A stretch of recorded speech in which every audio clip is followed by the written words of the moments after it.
ሰላም ጤና ይስጥልን ውድ ተመልካቾቼ በእያላችሁበት ሰላሙን ሁሉ ተመኘው። ለመጀመሪያም ጊዜ መጣችሁልን ቻናል እንኳን ደህና መጣችሁ። ዛሬ ደግሞ በጣም ቀላል ለቁርስም ለምሳም የሚሆን የድንች ኦምሌት አሰራር ይዤላችሁ መጥቻለሁ። ትወዱታላችሁ።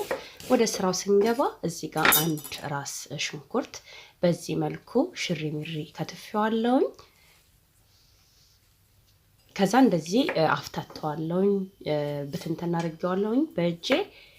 ድንች ደግሞ አንድ አራት የሚሆን ድንች አነስ ያለ በዚህ መልኩ ነው የምቆርጠው። ልክ ሽንኩርቱን እንደከተፍኩት መጠን ድንቹንም በዚህ መጠን ከትፌዋለሁኝ።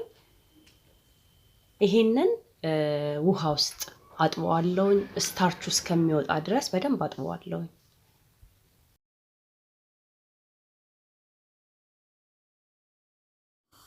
ድስት ጥጃለሁኝ። ዘይት በዘይት ጠብሼ ነው የምሰራው። እናንተ ይሄንን ካልፈለጋችሁ በኦቨንም ድንቹን ማብሰል ይቻላል። ልክ ዘይቱ ሲገል ሽንኩርቱን ቀድሜ እጨምርና ይሄንን ለተወሰነ ደቂቃ አበስለዋለሁ።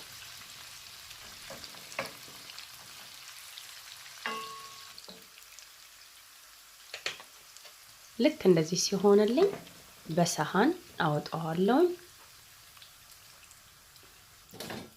ከዛ ቀድም ያጠብኩትን ድንች አጥልየዋለሁ።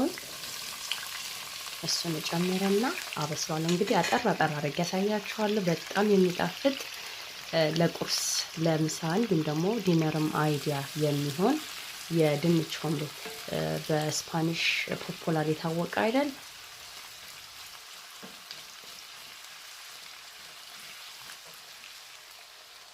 ይሄንን ይመስላል።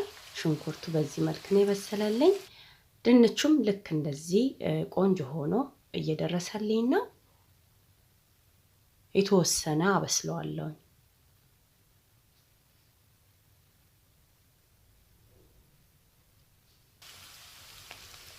አሁን ቆንጆ ሆኖ ደርሶልኛል። ቅድም ያወጣሁትን ሽንኩርት መልሼ እጨምራለሁ። ያው ሽንኩርቱን ያወጣሁት እንዳይቃጠልብኝ ነው። ድንቹ ትንሽ ተለቅ ስለሚል ለዛ ነው። አንድ ላይ መጥበስ ይቻላል። ከዛ ይሄንን አንድ ላይ የተወሰነ አበስለዋለሁ።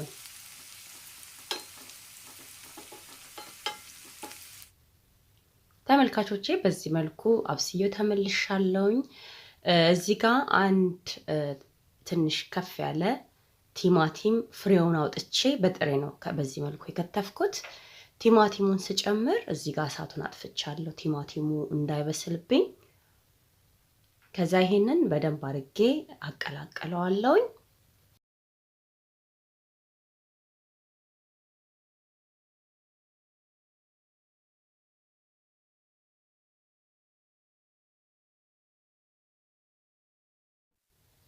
ጨው እጨምራለሁኝ። እንዲሁም ብላክ ፔፐር ቁንዶ በርበሬ ጨምሬ ይሄንን በደንብ አድርጌ አቀላቅለዋለሁ።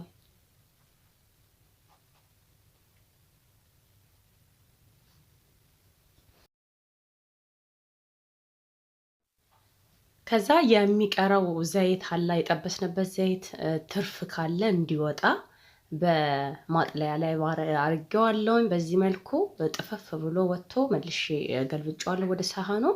አሁን እዚህ ጋር እንቁላል አዘጋጅቻለሁ። 5 እንቁላል ነው እንደ ቤተሰባችሁ ብዛት። እኔ ዛሬ የምሰራው ኦምሌት ለ4 ሰው ይመግባል እና አነስ ያለ 5 ድንችና ይቅርታ 1 ሽንኩርት የተጠቀምኩት። እንዲሁም 5 እንቁላል አነስ ያለ እንቁላል ስለሆነ ነው 5 የተጠቀምኩት። እናንተ ግን እንደ ቤተሰባችሁ መጠን አይታችሁ መስራት ይቻላል። ለማቀላቀል እንዲመቸኝ በሳህን ላይ ካረኩት በኋላ ቀደም የጠባበስናቸውን ድንችና ሽንኩርቱን እንቁላል ውስጥ ጨምሯል። ያው ድስቱ ላይ ካቀላቀልኩት እንዳይበስልብኝ ነው። ያው ሙቀት ስላለው ድስቱ ለዛ ነው። ከዛ ይሄንን የተወሰነ አቀላቅዬ ለ2 ለ3 ደቂቃ ቁጭ አደርገዋለሁ ትንሽ ቲክ እንዲሆንልኝ። በጣም ቆንጆ ነው የሚሆነው እንደዚህ ስናስቀምጠው አንድ ላይ ማሪኔት ይሆናል ከድንቹ ጋር እንቁላሉም ሁሉ። ከዛ የተወሰነ ብላክ ፔፐር እና ትንሽ ጨው ጨምሬያለሁ ስላስፈለገው።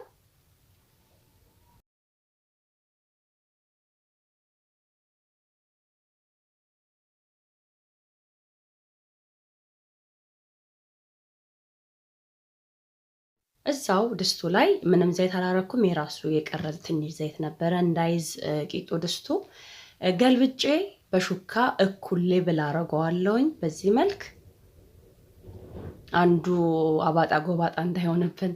ከዛ ይሄንን ከድኜ በዝቅተኛ እሳት መጠን ለ2 ደቂቃ በዚህ መልኩ በስሏል። ልክ እንደዚህ ሲሆንልን ለ1 ደቂቃ የሚሆን ደግሞ ትንሽ ጋዙን ከፍ አድርገን እናበስለዋለን። አጠቃላይ በአንድ ጎኑ ለ3 ደቂቃ ነው ያበሰልኩት።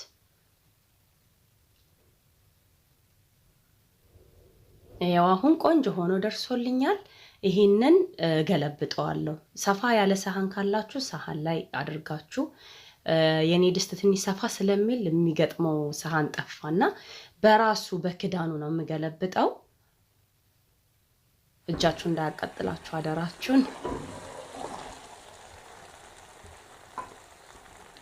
ከዛ መልሼ ድስቱ ላይ አደርገውና ለ2 ደቂቃ አበስለዋለሁ። እንደዚህ ጫን ጫን እለዋለሁ ውስጡ እንዲበስል ቶሎ። እሳቱን መጠነኛ እሳት ላይ አድርጌ በጣም ቀላል የኦምሌት አሰራር ነው፣ ግን አንዴ ደግሞ ከቀመሳችሁት በጣም ነው የምትወዱት። ያው እንደዚህ ሆኖ ቆንጆ ሆኖ እየደረሰልኝ ነው።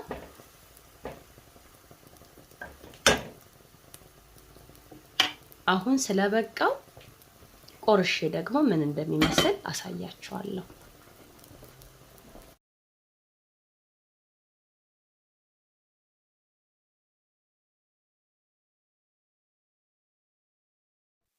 ሽታው ራሱ በጣም ደስ ይላል። እናንተ በዚህ አጋጣሚ የምትፈልጉት ነገር ካለ እዚህ ላይ ጨምራችሁ ቃሪያም የምትፈልጉት ነገር ጨምራችሁ መጠቀም ትችላላችሁ። እንግዲህ ይሄንን ይመስላል።